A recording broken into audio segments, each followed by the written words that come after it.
Students, आज अपन lesson 20 समष्टि अर्थशास्त्र का ये लेसन है। उपभोग फलन, बचत फलन, निवेश फलन की अवधारणा पढ़ रहे हैं। इसमें ये 2-3 क्वेश्चन जो छोटे छोटे हैं जो मैं आपको बता रही हूँ, वैसे ये यहाँ से शुरू हुआ है पर ये कभी भी आ जाते हैं। महामंदी कब हुई थी? 1929 में हुई थी। ईसा की महान मंदी हुई थी, जो सबसे बड़ी मंदी का गई, जो जिसका भी पूरे यूरोप पर इसका प्रभाव पड़ा था, पूरे विश्व भर में रही थी। 1929 से 1933 तक का ये काल रहा था। एडम स्मिथ की पुस्तक का नाम मैंने आपको पहले लिखाया हुआ है, an inquiry into the nature and causes of the wealth of nations. An inquiry into the nature and causes of the wealth of nations. नहीं लिखी हो तो इसको लिख लेना। और किन्स की पुस्तक यहाँ पर दी हुई है। किन्स की पुस्तक का नाम क्या है? The general theory of employment, interest and money. ये कब प्रकाशित हुई? 1936 में।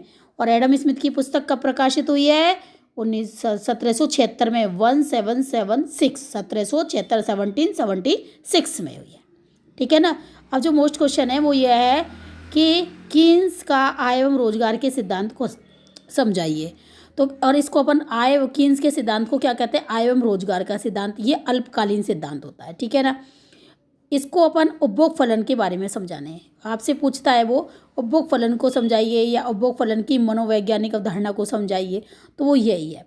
अब आपको एक छोटी सी बात मैं आपको बताती हूँ। देखो, हमारा जो उपभोग होता है वो किस पर निर्भर करता है? आय पर निर्भर करता है। क्यों आय पर निर्भर करता है? यदि हमारी आय अच्छी होगी तो हम उपभोग ज़्यादा करेंगे, आय हमारी कम होगी तो हम उपभोग कम करेंगे। लेकिन इतना आपको पता रहना चाहिए, चाहे हमारी आय हो या ना हो, लेकिन हम रोटी तो खाएंगे ही खाएंगे, तो कुछ तो उपभोग हम करेंगे ही करेंगे। लेकिन उपभोग आय जैसे जैसे बढ़ती है वैसे वैसे उपभोग भी क्या होगा? बढ़ता है। तो आय और उपभोग दोनों में कैसा संबंध होता है? सीधा संबंध होता है। और आय बढ़ती है तो बचतों में भी वृद्धि होती है, और आय घटती है तो बचतों में भी कमी होती है। अब देखो, उपभोग फलन कीन्स का एक महत्वपूर्ण उपकरण है। इस नियम के अनुसार आय में वृद्धि होने पर उपभोग में भी वृद्धि होती है। खाएंगे, खाना जैसे आपका रहने का तरीका सब चेंज हो जाएगा। पैसा होगा आपके पास, नहीं होगा तो कम होगा, लेकिन खाएंगे तो जरूर। अपन बिना खाए तो नहीं रह सकते ना। लेकिन उपभोग एक अनुपात में नहीं बढ़ता जिस अनुपात में आय में वृद्धि होती है। आय में वृद्धि होती है, जैसे आप देखो, एक बिंदु ऐसा आता है जहां हमारी आय और उपभोग दोनों बराबर हो जाती हैं।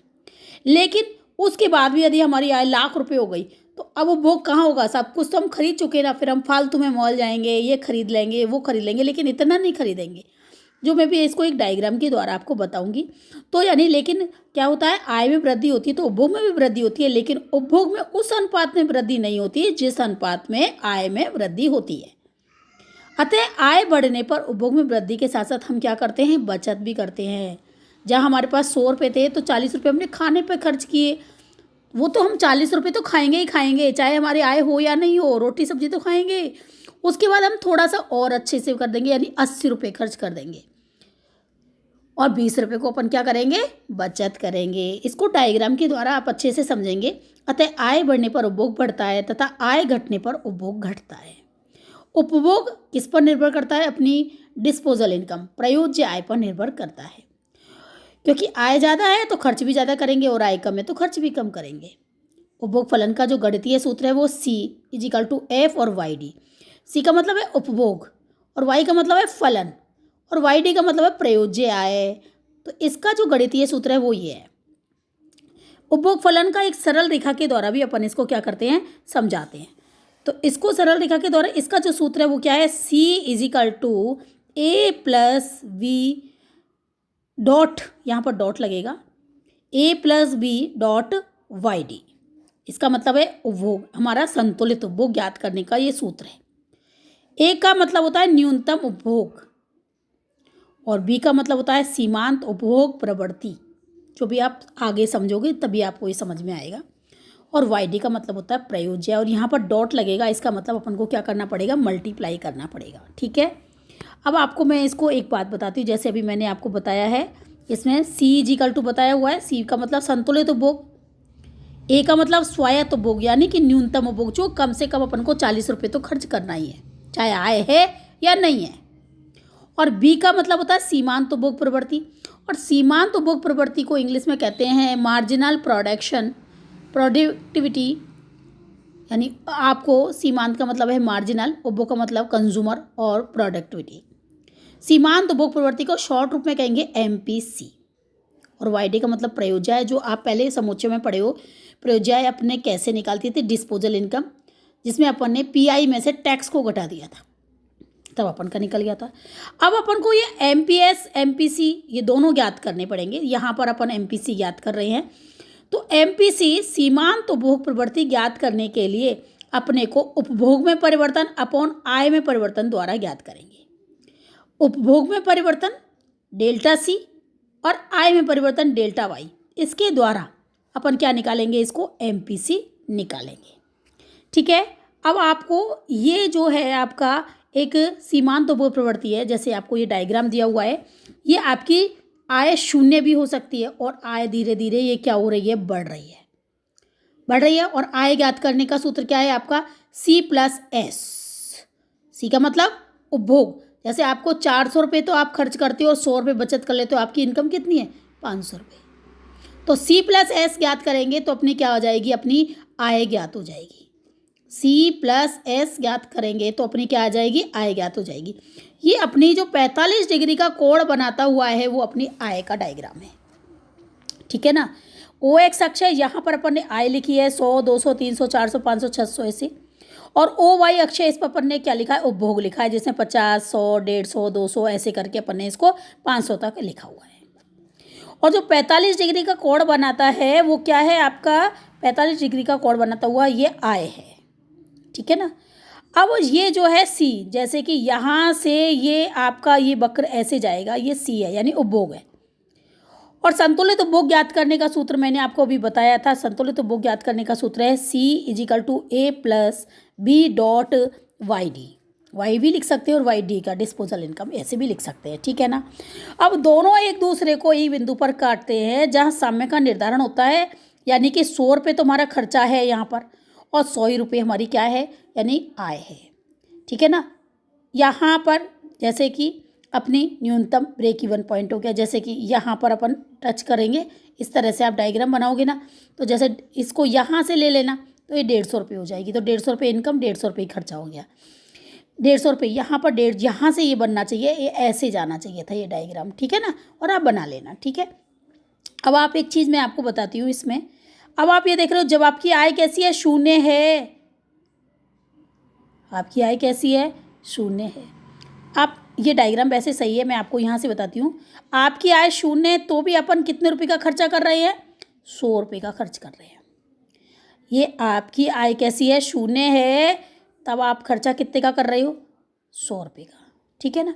अब आपका ये वक्र गया सी यानी उपभोग वाला है, और ये वाला वक्र कैसा है आपका, वाई यानी इनकम वाला है। ठीक है ना। अब ब्रेक इवन पॉइंट, संविच्छेद बिंदु कहाँ पर होगा, जहाँ पर आय और उपभोग दोनों कैसे होंगे, बराबर। अब इस बिंदु पर ये एक दूसरे को क्या कर रहे हैं, काट रहे हैं। अब यहाँ से ये काट के गया, इसको सीधे नीचे लाएंगे तो 100 और 200 के बीच में कितने रुपये आएगा, 150 रुपये। अब यहाँ से इसको यहाँ से यूँ सीधे ले गए तो ये कितने रुपये है आपका, 150 रुपये। ये आपको मैंने बताया था। ये यहाँ पर ओ वाई अक्ष पर क्या लिखा हुआ है, उपभोग, और ओ एक्स अक्ष पर क्या लिखा है, आय। यानी आप ये देख रहे हो 150 रुपये इनकम है और 150 रुपये ही आपका क्या है, उपभोग है। 150 रुपये उपभोग और 150 रुपये ही आय आपकी आय होती है, तो वहाँ पर साम्य का निर्धारण होता है।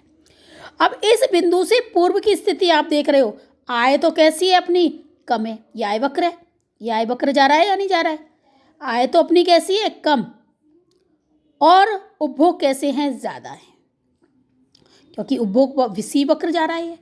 उपभोग अपने ज़्यादा हैं, आय कम है, तो अपन पुरानी बचतों को, जो अपने पहले पुरानी बचत की हुई है, अब आपने कोरोना वाली स्थिति आपने देखी तो खर्चा, लोगों की आय नहीं है तो कहाँ से खर्चे चल रहे हैं, जो उन्होंने पहले बचत की होंगी उनका प्रयोग वो कर रहे हैं। ठीक है ना। अब इस बिंदु के बाद हमारी आय तो क्या हो रही है, बढ़ रही है, आय बढ़ रही है, लेकिन अपना रहन से यहाँ तक तो अपने पास खाना ही खा रहे थे, यहाँ पर जो खर्चे हैं और आय बराबर है, उसके बाद भी हमारी आय ज़्यादा अच्छी होती है। 1 से 2 कमाने वाले होते हैं या 4 कमाने वाले होते हैं, या इनकम एक की बढ़ जाती है, तो अपनी आय बढ़ जाती है तो अपन खर्चे भी थोड़े बहुत बढ़ा देते हैं। लेकिन ये आपके खर्चे बढ़ रहे हैं, खर्चे तो बढ़ रहे हैं लेकिन उसकी तुलना में आय ज़्यादा है, अब अपने यहाँ तो पॉइंट हो गया ना, अपन सारी तरह से संतुलित हैं, सब कुछ खर्चा कर रहे हैं, लेकिन उसके बाद भी अपन थोड़ा बहुत तो खर्च करते हैं। इनकम ज़्यादा है, कोई मॉल जाता है, कोई पिक्चर जाता है, कोई बाहर घूमने जाता है, तो इस प्रकार हमारे खर्चे बढ़ते हैं। लेकिन खर्चों यानी उपभोग की तुलना में इनकम कैसी है? ज़्यादा है। उपभोग की तुलना में इनकम कैसी है? ज़्यादा है। तो यहाँ पर अपनी बचत होगी, बचतों में वृद्धि हो गई या नहीं हो गई? ये आय ज़्यादा है, उपभोग कम है, तो यहाँ पर बचत है, प्लस में ऐसे, और इस बिंदु से पहले माइनस ऐसे, ठीक है, और इस बिंदु पर दोनों ये कैसे बराबर है, ठीक है ना।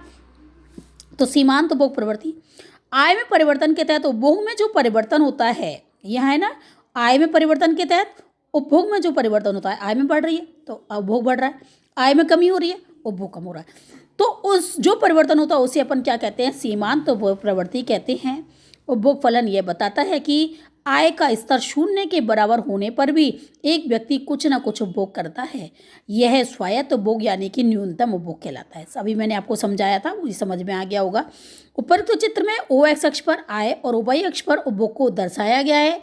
ओ सी, ये जो है ना ओ सी जो है उपभोग का न्यूनतम स्तर है। जहाँ अपनी आय कैसी है? शून्य है, तभी भी अपन खर्च कर रहे हैं, तो न्यूनतम स्तर है जहाँ पर आय शून्य है।